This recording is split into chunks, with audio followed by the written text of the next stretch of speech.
네, 이 사안 전문가와 한 발 더 들어가 보겠습니다. 이인철 참 좋은 경제연구소장 나와 있습니다. 자, 코스피가 3,600선을 돌파했는데요. 상승 배경을 다시 한번 좀 정리해 볼까요? 그렇습니다. 상승세가 상당히 가파릅니다. 3,500선 돌파 하루 만에 3,600선을 또 상향 돌파하고 있습니다. 코스피는 1980년 이제 1월 4일 지수 100으로 출발했거든요. 45년 만에 무려 36배 오른 겁니다. 올 들어서 코스피 상승률은 50%를 넘어서고 있는데요. 주요 20개국 주식의 상승률을 압도적으로 1위에 올라 있는 상황인데, 이렇게 이제 투자 심리가 폭발적으로 좋아진 건 일단 연휴 기간 동안 미국 증시가 나쁘지 않았습니다. 특히 AI, 반도체 기술주를 중심으로 강세를 보였고요. 이 영향으로 개장하자마자 외국인들은 유가증권 시장에서 거의 1조 가까이 국내 주식을 싹쓸이했습니다. 특히나 삼성전자는 94,000원, 10만 원에 육박을 하고 있고요. SK하이닉스는 42만 원을 돌파하고 있습니다. AI 데이터 센터와 더불어서 디램 현물 가격 상승이 이어지다 보니까 3분기 실적 전망치가 상향 조정되고 있는데, 이른바 반도체 슈퍼사이클에 대한 기대감이 커지고 있는데, 네. 다만 아쉬운 점은 이날 유가증권 시장에서 상승된 종목, 상승 종목은 276개 불과합니다. 하락 종목이 624개로 2배 이상 웃돌아서 반도체주, 반도체 장비주를 제외하고는 대부분 하락했습니다. 반도체 편중이 심했던 거군요. 맞습니다. 그런데 뭐 이런 경우가 많은 것 같은데요. 외국인과 개인 투자자들의 투자 흐름이 또 달랐잖아요. 맞습니다.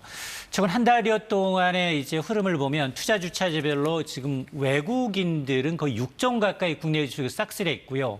오늘만도 개인 투자자들이 유가증권 시장에서 5천억 원 넘게 국내 주식을 순매도했습니다. 개인들은 단기 차익 실현 매물과 더불어서 고점에 대한 부담감으로 계속해서 매도 우위를 보이고 있는데, 이게 학습 효과입니다. 3,300선, 3,500선, 600선을 돌파하니 이른바 도로박스피. 단기 고점에 대한 부담감으로 오히려 차익 실현 매물을 내놓고 있는 상황이고요. 특히 반도체가 상승장을 주도하다 보니까 개인들이 많이 쥐고 있는 자동차, 2차 전지 소외되고 있다는 겁니다.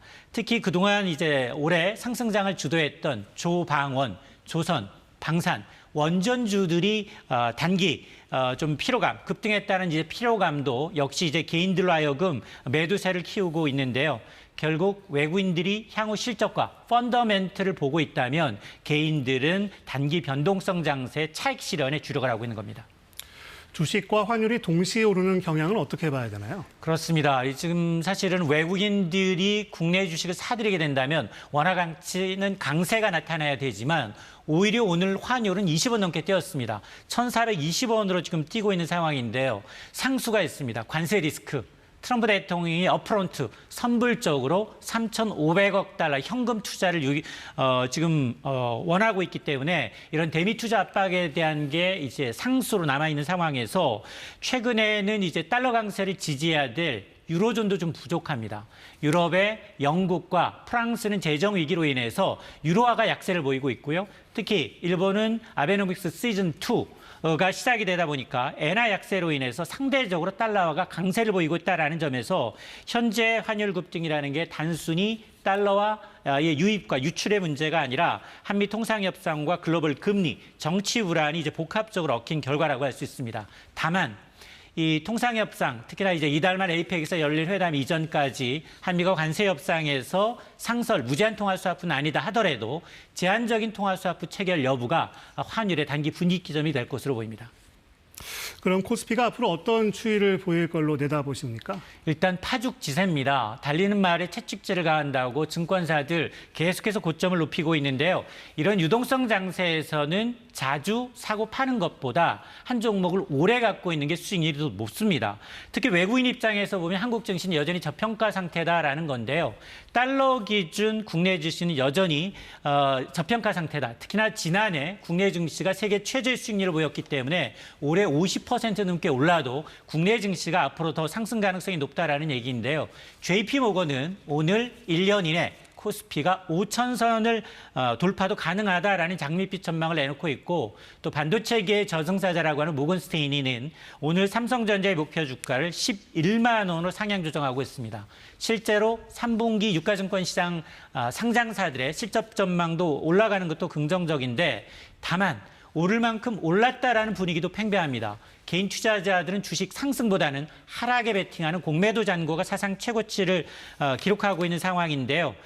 따라서 정책 모멘텀이 선반영돼 있는 건 아닌지, 실제로 기업들의 실적이 좋아지는지, 그리고 배당을 정말 많이 하는지 확인해야 되고, 특히나 트럼프 리스크, 트럼프의 말 한마디로 국내 증시와 환율이 변동성이 커질 수 있는 만큼 이 환율, 특히나 환율이 1,420원을 돌파했기 때문에 마지노선 1,450선을 상향 돌파한다면 외국 입장에서는 국내 주식에 투자해서 이득을 얻어도 환차 손이 발생할 수 있기 때문에 이 환율도 리스크 요인입니다. 네. 그리고 이제 눈을 세계 자산 시장으로 넓혀보면 지금 시장이 너무 뜨겁습니다. 뭐 글로벌 증시도 많이 올랐고 금값, 은값도 상당히 많이 오르고 있는데요. 어떻습니까? 맞습니다. 정말로 금 가격은 50% 올랐고요. 은 가격은 40%, 비트코인 가격은 연초 대비 30%가 뛰었습니다. 그러다 보니까 이제 에브리싱 랠리라는 말이 나오고 있거든요. 그동안 경기 부양으로 해서 풀렸던 유동성을 전 세계가 다 흡수하지도 않은 유동성이 남아있는 장세에서 신삼저가 오고 있다라는 얘기입니다. 네. 신삼저라는 게 뭐냐? 저금리, 저달러, 저유가를 얘기하고 있는데요.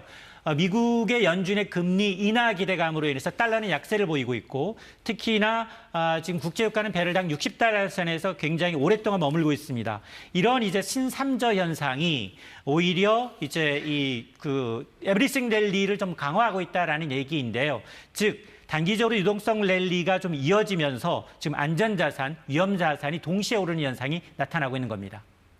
그래도 이렇게 주식, 금은, 가상자산 모두 상승세를 보이는 경우는 뭐 이전에 좀 있었나요, 이런 경우가? 그렇습니다. 과거에도 이제 에브리싱 랠리는 세 차례 있었습니다. 네. 1920년대, 그리고 1990년대, 그리고 가장 가까운 2020년대에 있었는데 세계의 공통점이 뭐냐?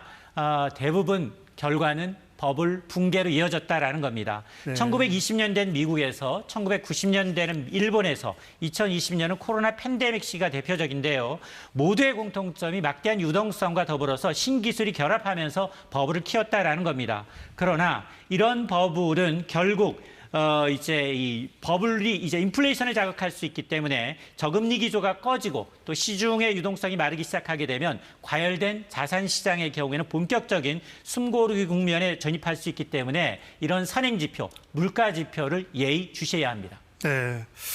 그리고 그 트럼프 미국 대통령이 주도하는 뭐 관세 정책이라든지 그 미국 정부의 셧다운 이런 것들은 지금 그 글로벌 시장에서 어떤 영향을 미치고 있습니까? 맞습니다. 사실은 우리는 이제 최장 한 7, 8일 정도의 연휴를 지내는 기간에도 셧다운이 이어졌습니다. 미국 정부의 일시적인 업무 정지가 이어졌지만 시장은 이에 개의치 않고 계속해서 기술주를 중심으로 강세를 보였습니다.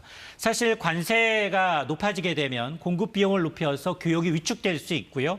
셧다운이 이어지게 되면 미국의 경제 지표 발표가 중단되기 때문에 네. 금융시장에서는 불확실성이 더 커질 수 있습니다. 하지만 이제 학습 효과입니다. 과거 트럼프 일기 당시에 2019년 당시에 최장 35일 동안의 셧다운이 있었습니다. 그런데 셧다운이 풀리고 난 다음 경기는 단기 충격 이후 빠르게 회복이 됐고요. 증시는 오히려 곧바로 반등을 했습니다. 자, 그러다 보니까 오히려 이런 고율의 관세와 셧다운이 장기화되면 미국 경기 위축이 이어져서 연준 입장에서 보면 금리 인하 횟수와 폭을 더 깊게 가져갈 수 있다라는 이제 기대감이 커지고 있는데요. 단기적으로는 불확실성이지만 중장기적으로 보게 되면 완화적 통화 정책에 대한 기대감이 시장을 지지하고 있는데 다만 이런 불확실성이 장기화된다라고 하면 상황이 바뀔 수 있습니다. 실물 경기 위축과 더불어서 기업 실적 악화로 이어질 수 있다라는 점은 다시 리스크가 고조될 수 있다라는 점은 체크를 하셔야 합니다.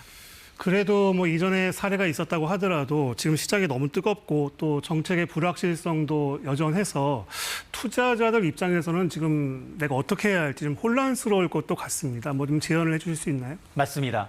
사실은 이제 가장 크게 주위에서 이제 주식은 많이 올랐지만 실제로 물어보면 주식해서 이득을 봤던 사람이 거의 없습니다. 그런데 이제 전원 주시의 경우에는 10년 전 SK하이닉스를 2, 4만 대 사서 지금까지 보유하고 있다라고 했거든요. 앞서 제가 코스피 1980년대 100으로 시작해서 지금은 36배, 45년간 올랐습니다라고 했는데 장기 투자하셨던 분들, 시간의 구애 없이 지수가 계속 올랐을 경우에 혜택을 볼 수 있는데 지금 우리는 굉장히 단타 위주로 계속 하다 보니까 오히려 내가 가졌던 종목은 떨어지고 반도체나 지금 조방원 내지는 금반지, 금융주, 반도체, 지주회사에 이제 편중된 상승이기 때문에 아마 이런 이제 업종 순환매를 좀 이제 보면서 이제 장기 투자로 오히려 이제 이 단기 급등을 쫓기보다는 성장 모멘텀이 뚜렷한 업종이나 실적 기반이 되는 종목에 중장기적으로 좀 분산 투자하는 것을 권해드리고 싶습니다.